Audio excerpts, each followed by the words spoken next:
I'm here with Mike Willus from Top Tier MMA. This is our yearly interview that we always do. I came out here today to do some promotional stuff. Mike, you said you have a new Brazilian Jiu-Jitsu coach? Yes. You want to go into who that is? Yeah, we have a new Brazilian Jiu-Jitsu coach. He's a black belt from California. I know he trained at Checkmat. He's not under Checkmat. I apologize, I forgot the name of his black belt instructor. But his name's Brian Cowan, and he's competed, I think, in over 400 grappling matches. Very, very high skill level. There's a lot of stuff online I saw actually of him. Yeah, you can find a lot of his tournament wins, grappling super fight type situations. He's competed a lot in that, and he's very, very good, very high level jiu-jitsu guy. He's originally from the local area? He's local, and then he moved out there to, I think, mostly for Brazilian Jiu-Jitsu. He's very passionate about it. Really wants to make it a career choice. And we're lucky to have him because, there's not a lot of Brazilian Jiu-Jitsu black belts floating around in this area. Southern California, I mean, probably a Brazilian Jiu-Jitsu black belt, for every 200 people. But out here, there's 5. So he teaches women, children, pretty much everyone. Yes, we have. Right now, we're running 3 adult BJJ classes a week and 3 kids BJJ classes a week. Do you know the schedule? So the kids classes are Monday and Wednesday and Friday at 5. Adult BJJ is Thursday nights at 7 p.m. Fridays at 5:30 and Saturday morning at 9 a.m. And if those classes start filling up and doing well, we're going to add more and more classes. There could be daytime morning classes, mid-afternoons. I mean, his schedule would be available as long as, we have people. And I think, given his credentials and such, I think, it will fill up eventually. Okay, the state of local MMA, we had this discussion last year. There's not as much promotion going on here as far as actual fights. Where do you see Pittsburgh in a year? Do you think it's going to be better, the same? I mean, where do you think it's headed? As far as opportunities for guys to fight on the amateur level and professional level? I think it's probably going to be about the same. The biggest problem is it takes a lot of money to start a promotion. I don't think promotions do really, really well. Nobody is making a fortune in amateur or pro MMA. Promotion is very tough. It's just such a tough bracket. Business model. The cost of the venue versus how much you can legitimately charge before people scoff at pricing. People too. The thing that people don't realize is we're in the MMA subculture, so I mean. We've been in it long enough to know that MMA is not popular with every single person, or the demographic isn't every single person who watches TV, or MMA is not as popular as as a lot of people who are training or fighting probably would believe, and a lot of people I talk to people locally, and I'll mention hey, Pinnacle's having an event, or Gladiators of the Cage, or there's MMA fights in Pittsburgh. That's what I get a lot. I don't get oh, I heard about that. It's we have our little niche in our subculture here, and we all know each other. But the general person who might get interested isn't really aware of their stuff going on. And I mean, they do advertise the events, but it's it's not as popular as it seems on a broad scale. The UFC is the biggest promotion, and they have this marketing muscle, and they're able to have X amount of shows per month, and pay-per-views. And it's getting way more exposure than it did even 5 years ago. But it's not getting, the exposure isn't to every single person on the planet, or people have this idea that UFC is the only thing as far as MMA, and that's just not the case. Yeah, it's difficult to sell. I mean, I think there's a market saturation that occurs where more people, you can't get them on board. It's not ever going to be baseball or football or something. Like the NFL, like for me, my opinion is, with the USADA drug testing, okay, yes, it's great, but it's a little too late. So many people cheated for so long. When you think about all the upper echelon guys, the champions, who hasn't tested positive for steroids? Basically. Even when the UFC, when Zuffa first purchased the UFC, I remember Josh Burnett beat Randy Couture and then they stripped him of the belt because of steroids, which at the time was sort of unheard of for them to go to that length because, it wasn't really the drug testing wasn't what it is now, but now with like USADA, you're seeing guys who are changing weight classes, guys who are showing up at weigh-ins who obviously look physically much different. Sure, you know. other than Yo Romero. Yeah, you know, well, he has a super duper steroids that no one's ever, but that's, you know. I honestly feel, I understand why they don't go the route of saying, we're just not testing anybody, do whatever you want. To legitimize the sport even more. People feel like that would delegitimize the sport, but in all honesty, like, even under USADA, people are still cheating. And the problem is, you know, you go out and you have this enormous fight, like for example, like Brock Lesnar's in that last fight. He makes this enormous amount of money to fight. He knows he's on drugs. He's granted an exemption. The UFC knows he's on drugs. He's granted an exemption. Everybody knows he's on drugs. And, I mean, yes, he's fined a lot of money, but he's still made... Brock's a multi-millionaire, and that's the price he has to pay. He makes so much more money than that, and he doesn't care. It doesn't matter if you pop positive at the highest levels. If you're going to make $5 million for your fight, who cares? So you pay a $200,000 fine, you sit on the sidelines for a year. Enough people forget about it, and then he comes back a year later or 2 years later, like he did recently, and got caught, obviously cheating, and it's brand new, and they can market it in a different way and use that steroid thing as a way to promote his next fight. He's natural this time, or whatever. And then you have guys who, I mean, point blank, almost everybody knows are on juice, like a Yo Romero. There's literally nobody who doesn't believe that he's using. Yeah. But he just hasn't been caught yet because whatever he's using, they're not able to test for. It's too good. Like, there is a whole world of synthetic, you know, drugs where they tweak the molecular content of the steroid, and now it's not the thing you're looking for, so it doesn't show up on the tests. Mm-hmm. And you have entire nations like Russia and China designing this stuff for their Olympic athletes. And you know, if you have money, if you're a multi-millionaire fighter, you may have access to these things, and you're able to beat the USADA tests. In essence, I mean, they might as well just let everybody do whatever they're going to do anyway. Do you feel that hypothetically, now that the risk of getting caught is greater, the playing field will be more level? Or do you think the fighters will be ahead of the game with the cheating and actually be able to figure out a way to still cheat no matter what they do? I think there's always going to be substances guys are going to use. You know, everybody is looking for an edge almost constantly. You know, these are highly competitive people. Nobody gets here because like they don't want to win, or they won't pay the price to do whatever it takes to be better. And they don't care what the ramifications are. They're going to do what it takes to be better. Like the missing weight, you know, these guys miss weight all the time. It's like, and they're still kept on, and then it's instead of like, okay, here's the deal, you're fired, or we're going to put a stipulation in the contract that if you miss weight, say twice, you're fired. Nah, you can just move up to another weight class. It's no big deal. Even though if you miss weight during a title fight, then it might not be a title fight, or it might affect the other fighter who made weight. I mean, and it's like, and comparisons are hard to make to other sports that are more popular, team sports, because as an individual sport, basically, you know, if one person, you, the fighter, screws up somehow, that's it. Like, that's the end of the show. And it affects the whole promotion. It's not like if Ben Roethlisberger can't compete one day, the Steelers just don't go out there. They just get another guy. It might not be as good a product, but like there's 52 dudes on that team. With this, like, your main event drops out. What do you do? Like, let's go back to oversaturation. And I said this a while ago that some of the free cards that are on TV are better than the pay-per-views. And then, you know, back to the like main event, co-main event. If both, hypothetically, the co-main and the main, one of the fighters in each fight tests positive, you don't really have a pay-per-view anymore. No, so it's very difficult because to know what a fight's going to turn out like. I mean, you can put two guys in there who you think should make a good fight, and they just don't engage for whatever reason. I mean, styles make fights, and then it just turns boring. And that could be a pay-per-view that was selling at $60 a piece. And on the other hand, well, they went up $10 with the new owners. It's now $70. You're giving away a fight on Friday night, and it just turns into a barn burner between two guys you never even heard of, and it's like there's no way to tell exactly. But you know, the thing is, the market. I feel like there is a market saturation point, and the American public only has so much room in your consciousness for like sports.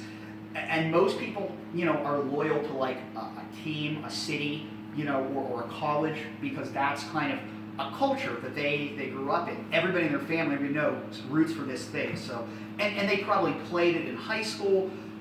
MMA, a lot of people don't have familiarity with it. They know what it is now. It's out there, but it's like wrestlers will look at it as a way to compete after high school or college. I still want to be competitive. I can maybe not necessarily make a career, but this is something new and exciting. I could use my wrestling and get better at everything else and potentially still compete.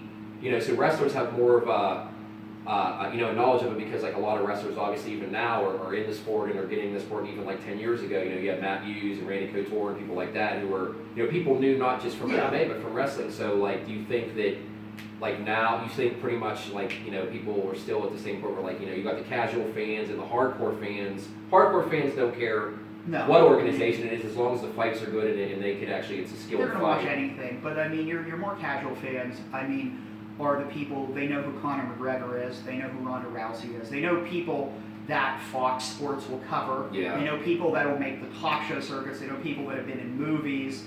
And it's comparable to something like, like skateboarding. I agree with most people know what skateboarding is. Almost nobody doesn't understand the concept. But past like Tony Hawk, how many skateboarders could a casual person name? I personally can't name any, because like I have no idea. I'm not into skateboarding. When I was younger, I was a skateboarder, and there was a period where vert was a thing. Skating on half pipes, quarter pipes, and then street skating took over, and vert pretty much died. And then after street skating took over, there was a period where nobody even gave a shit about skateboarding in any way. And then the X Games happened, and then it was on ESPN, and everybody saw it, and then it exploded, and Tony Hawk became a millionaire. He was able to have his own company, and a lot of other skateboarders, they branded themselves and actually were able to make money. It's something they really did for free for years and years and years and years, and they benefited. But I agree, like once it's on TV, there's a normalcy, or it becomes more accepted. But skateboarding is still a niche of its own. Not everybody is a skateboarder or skateboarding. Not every kid wants a skateboard for Christmas, but enough people now want skateboards or want to skate that there's a market for that. There's a culture, and there's a way to enter it, and there are people interested in it. And people that aren't interested in it know what it is. If they see a skateboard, they'd be like, that's a skateboard. Right. I understand what people do with those. Like, they understand there's contests, they understand there's professionals. Like, MMA is at that point now. Most people would be like, okay, that's the sport where people with little gloves kind of hit each other. But a lot of people don't really understand it. You still have your Just Bleed people in the audience who just want to see someone die or get their head kicked off their shoulders. And he killed it, and I think individual sports, as opposed to team sports, kind of have a tendency to go that route. When you look at other individual sports like tennis, when you look at golf,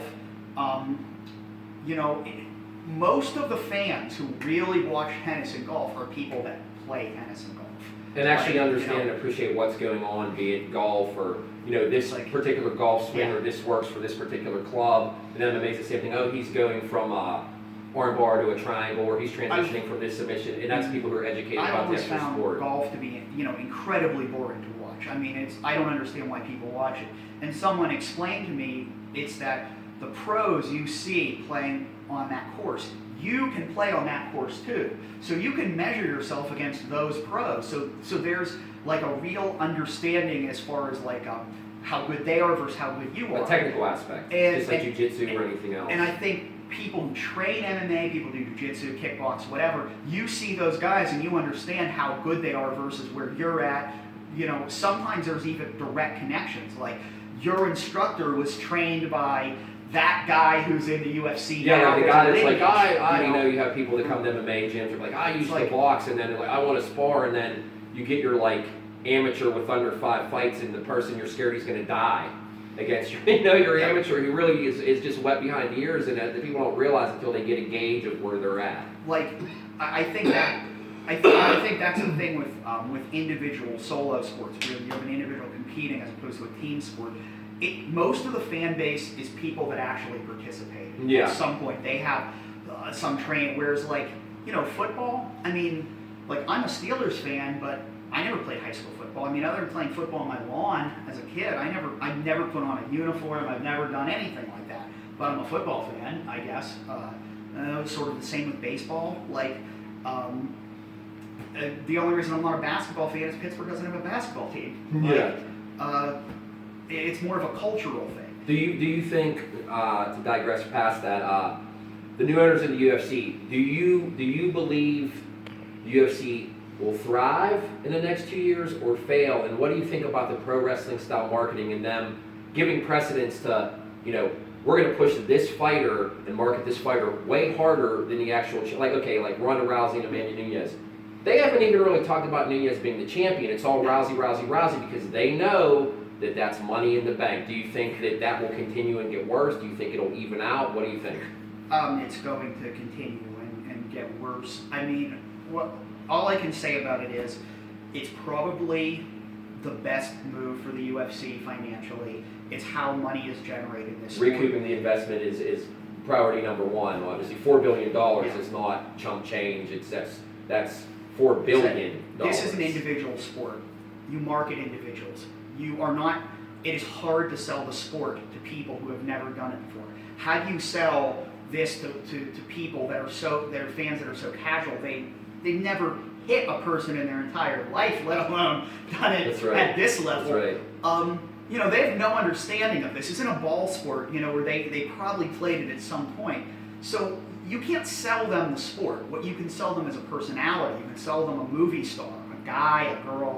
You can sell them sex. You can sell them violence. You can sell them hype, persona. Trash talking is very important. These things sell to people, and it's known. And so I can't blame the UFC for doing it that way, and I cannot blame certain individual actors like your Conor McGregors for trying to do their best to exploit it. I mean, and he's proven, obviously, that he's a good fighter. He's a great fighter. He's proven, though, that the hype and the marketing, he beat the people that he said he was going to beat. I mean, there's no question there. I'm not saying he's the greatest of all time or anything, but he is holding. Well, he was holding 2 belts. He did let go of one, but he didn't do that because he sucks or because he's even mediocre. But there are guys who are probably, on any given day, probably able to beat him. I mean, he might be a little bit better, but it's not a leaps and bounds type thing. But the reason they're making way less money than him is they don't have to talk. Right. I mean, he talked himself into being a multimillionaire, and he deserves credit for that. Like, he has a marketable talent. And it is being able to talk to people, address the public, create interest in the fights. Absolutely. I mean, going back to an analogy with other sports, I mean, Ben Roethlisberger doesn't have to hype a game. He doesn't have to sell a product. All he has to do is play, and if he plays well enough and they win, he makes a lot of money. This isn't like that. You don't just go out there, perform, and then get your paychecks. You can literally be in MMA damn near the best in the world and still be struggling, financially, because you can't sell a fight. Right. And that could be partially because you don't speak English, you're a foreigner and nobody cares about you. Or it could be because you're Demetrius Johnson and, you weigh 100 pounds and, nobody cares about you because you're so tiny. Right. And you're kind of well-spoken and nice, and and you don't talk trash on your opponents. I mean, if Demetrius Johnson went out there and I don't know, had more of a persona and laid into people verbally, he might market things, but he doesn't. He's a super cool guy, and and I mean, he's probably a nice dude to hang out with, but it's that isn't making him a millionaire. It sucks, but but there's no way of changing it. I can't, unless you cannot go into people's heads and tell them you need to care about this sport more than all these other sports or all these other things. It doesn't work. Let's go back to local MMA. There's Matt Lachapelle. They're at Pinnacle fights last night. Dom Mazzotto won another dominant performance. It was 30-26. I think there was a 10-8 round. Yeah. Mark Jericho. He beat Tony Castillo. I guess Tony Castillo's bone popped out of his leg. Unfortunately, freak accident. That was ugly. That was very. I saw the picture. Yeah, that was terrible. Yeah. Some of the guys that are just on the cusp of getting to the highest level. Do you think staying in Pittsburgh is the move? Do you think that they'll eventually get looked at locally? Do you think they need to? Mike Wilkins also fought yesterday. Yeah. He lost, but he's fought a couple times in Cage Fury Fighting Championships. He's in a different market. He has recognition there. Do you think you going to another market or having a big fight somewhere else is important for guys to take that next step? It probably is. You know, a lot of it depends on your weight class. First of all, I think, you know, the heavier you are, if you're heavyweight, it's probably easier to get in because there are less good heavyweights. Like Adam Milstead, he's in UFC, super athletic, great skill set. You know, he's not gigantic. No, but he has all the skill. Good heavyweight. You know, and you know, honestly, look at him. He looks like a dude you can market. Like, you know, absolutely. I mean, and he's an awesome guy. He's a really nice guy. Really nice guy. You know, but it's like you could push that guy. Like that is a dude you can look at and go, I understand my marketing team will want to move this guy. Like he's like apparently like a kind of good singer-songwriter. Yeah. It's an interesting story. Like the whole thing is pushable, and at heavyweight that's like even better. His first fight was it was a war. I mean, it was just constant action, back and forth. Very impressive performance. But like, from him. You know, the thing is, without having an enormous camp behind you, like you know, Alpha Male or whatever, Jackson Winkle, John Henzo, like something like that, it's difficult to break in unless you're willing to kind of maybe even take fights that are extremely bad for you. You know, sort of the really risk things like. Yeah. You know, you might have to take a fight where you're almost guaranteed to not win this fight. Yeah. Like an out of weight class fight against a more experienced guy at the last minute. I remember this is a while ago. It was when Jens Pulver. I'm going to use that example. He came back into the UFC and they matched him up against Joe Lauzon. Yeah. And they said Dana White told Joe Lauzon, if you beat Jens Pulver, you can drive my Ferrari for the weekend or something like.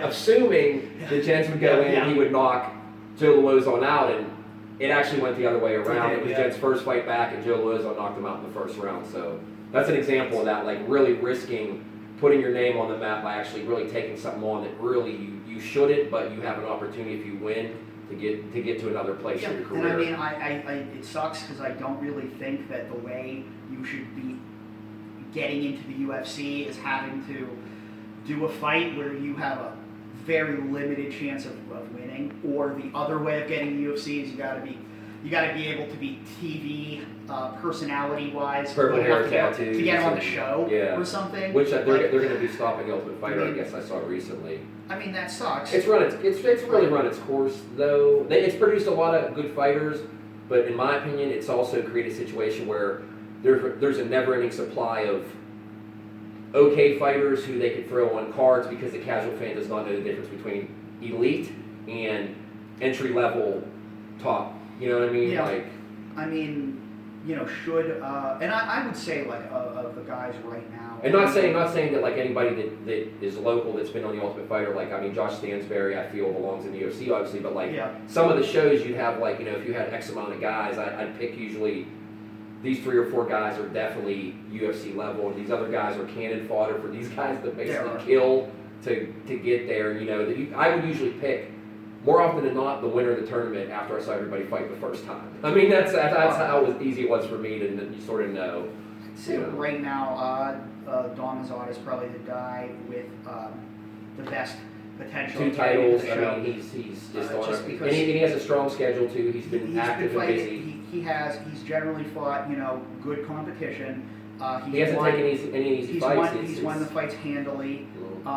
And he's fought out of weight class heavier too. He's 145. He's really a 35er. He's not that big. His only pro loss is to Garbrandt, who's now fighting for the title. So absolutely. So that's not really that bad. Absolutely. Like, you know, when that's your only loss on your resume, you know, it sucks because I know like that the 35 division probably has a bazillion people in the UFC. Cody's very marketable, but he's also deserving of his title shot. He's obviously proven that he's belongs in the UFC. I mean, but like that goes back to like, you know, saying that like you have to have a certain look. He's heavily tattooed, but he has the skills to back up obviously, you know, everything else. You know, it's like, and then the other factor is like Cody moved out to Alpha Male and basically, you know, went full time and said, and basically put himself in the hands of people like Uriah Faber, who I'm not saying it's even about the quality of training. I mean, I'm sure it's very high, but it's more about the quality of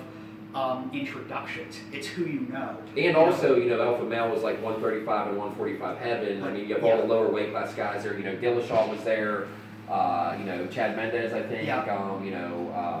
All those guys. I mean, you had everybody basically in the weight class he's going to be fighting was pretty much in that room. When Uriah Faber wants to talk to Dana White, he calls him on his cell phone because he has his number. Yeah. Like, the problem is, nobody in Pittsburgh can do that. Yeah, exactly. So when Uriah says, I want this guy in the UFC, I mean, he has a personal relationship with the guys that are making these decisions. And his gym has proven that they produce quality, high level, in those weight classes. Greg Jackson wants that. When the Black Zillions want that, Top Team, whatever, those guys just call the dude who's making those decisions. That's it, yeah. Like, they don't have to wait to be contacted. Like, the problem is in Pittsburgh, I mean, nobody has that. Nobody gets to make a phone call and get into the UFC. They might eventually call you. They might have somebody from a local area that made the jump that they could use that person as maybe like a middleman, like, hey, could you make an introduction? But actually be able to like just call the matchmaker, instead of like tagging them on like Twitter or something. No, you could actually physically pick your phone up and call they have a new matchmaker like Sean Shelby or like Dana, like, hey, can you look at this kid? I really think there's an interest in that's a big thing. But there are guys like Greg Jackson or like a TriStar, Howie or whatever. Yeah. I mean, yeah, George St. Pierre. It's like that in itself is like because George St. Pierre was at TriStar. They're going to make an assumption that whoever comes out of TriStar. Basically, those guys can train somebody for a UFC fight. Roy McDonald was at TriStar. Yeah, he was TriStar. And they have some other guys too. Also like I think they had like David Galazzo. Yeah, he was there. Guy, Patrick Cote. Yeah. They have a bunch, and they have new guys too that are fighting now. So like. Actually, the girl I think just might have fought out of TriStar. Somebody, a girl just did. But either way, it's like those guys can tell like a person at their gym. Listen, we're going to get you a fight in UFC. This is who we produced. It's a given. It's not a when you make the UFC. It's a for them it's a step-by-step process. They're going to get you these local fights, regional fights, etc., and then they're going to just get you right into the UFC. Like it's not a thing like maybe or whatever. It's a definite. If you're in Pittsburgh, I mean, it's kind of you're going to get scraps. And as good as a person might be, and I definitely feel like we have some solid guys here. We really even like it's going to be 2017 when I was coaching and I started in the beginning of 2007, and all the guys now that we're pros, I will say like a lot of the amateur. There aren't too many serious amateurs locally that didn't turn pro or didn't take fighting really serious and win titles and get make the jump to the pro ranks. I mean, everybody who was really going from Pittsburgh to Ohio on a consistent basis really eventually ended up being a professional. I mean, like Mark Jericho, Don Mazzata, Adam Milstead, Kama Worthy, Kama's brother's now an amateur. I'm sure he'll eventually be a pro. You have a lot of guys that really continued past the amateur ranks and really were serious about it. Francis Healy, you got a lot of guys Mike Wilkins that were like, not too many of these guys really stopped at the amateur level, so. But, and part of it is, I feel with a lot of guys, it's, if, you gotta go move, you gotta probably go move to the big camp, and, and it's difficult because, like, especially if you have other career things. I mean, having good management that has the connection. If you can't directly contact it, having somebody who actually has those connections to create opportunities or negotiate in a fair way, so you get what you need. And a lot of these guys are good enough that if they were to go and show up at the doorstep of one of these big camps, they're going to get in. They're going to get in and get the kind of training and push that they might need, like because they already have all the skill sets and the basics, and and when they're going to be sparring and fighting at that level every day, they're gonna get into the UFC. Like probably more than one of these guys that we just named would be able to. However, you have a job in Pittsburgh, making let's say $70,000 a year. Yeah. Like, do you really want to go live Yeah. Live in like, you know, sleep on a gym mat floor somewhere halfway Yeah. across the country. You don't know anybody, like, and have no money, and maybe make it to the UFC, but only get paid like $3,000 for your first fight, and then get shit out the bottom of the UFC 2 years later with nothing to show for it. Okay, Mike, we're gonna wrap it up. Yeah. This is Mike Willus from Top Tier MMA. This is Dave Mad Dog from 100% Violence. Make sure you guys check out Top Tier MMA. It's 300 Camp Horn Road, Pittsburgh, Pennsylvania. They got a great jiu-jitsu coach here and a great program for women, children, kickboxing, big gym, mats, cage, whatever you need. And thanks a lot, guys.